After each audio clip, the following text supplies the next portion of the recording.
that's night when all of them got in a fight, beating each other with helmets and bottles and lug wrenches. Back then, racing was racing. You could do about whatever you wanted to.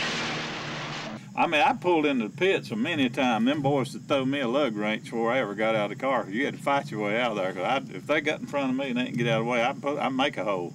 They better have one when I got down to the turn. If they wasn't, I'd make one. They used to have moonshine men painted on the side. I know the announcer one night said, man, he even advertised this product right on the side of the car.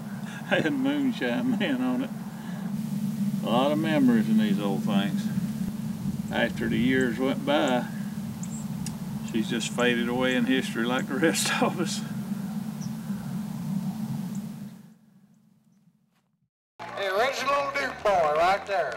And that's Jerry Russell. Well, we really couldn't have done this show without him. It was really kind of unique that after all these years, 25 years or so, that Dukes of Hazzard is still going on.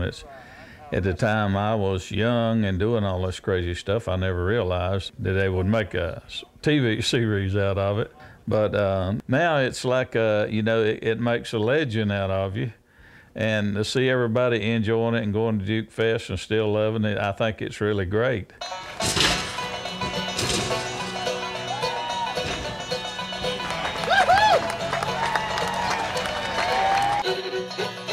You know, it was really a good feeling when everybody wanted me to autograph their cars. They probably had 50, 75 General Lees at the Duke Fest, and people wanted me to sign their dashes, their trunks, and that's pretty cool, you know, to go around and do that.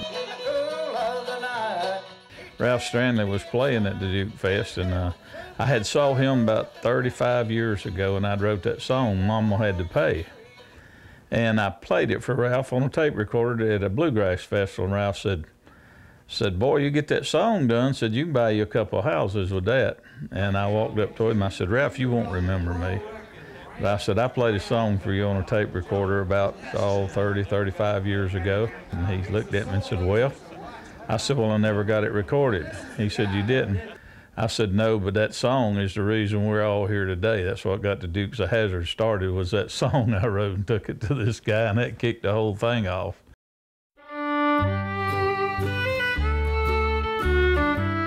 I can remember my daddy making whiskey till way late at night. And Mom would sit in the window and watch for his old lantern light. Then Dad died, and I took up the trade, not really knowing that I was putting Mom in her grave. Then it didn't seem all that bad. I was just a plain old country boy, walking in the footsteps of my dear old dad. Most of the old bootleggers are gone.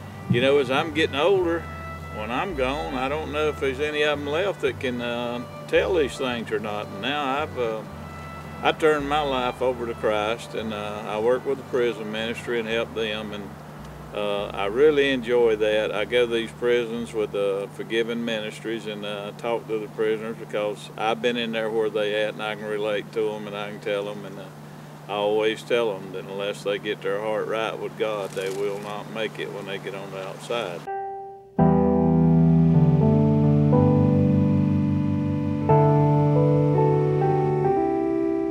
It's nice to be back here at the Old Boar's Nest again with Traveler and relive old times again. Come down here, it brings a lot of memories back, but it brings a lot of bad ones too, so I guess I'll stay in the mountains. Well, some say the devil took your soul, that you drive the fiery roads below, while others say you got a home on high, that you drive the lonesome roads in the sky. A mountain man, are you prepared to drive those narrow roads up there? A mountain man, where did you go? Do you drive the dark roads below?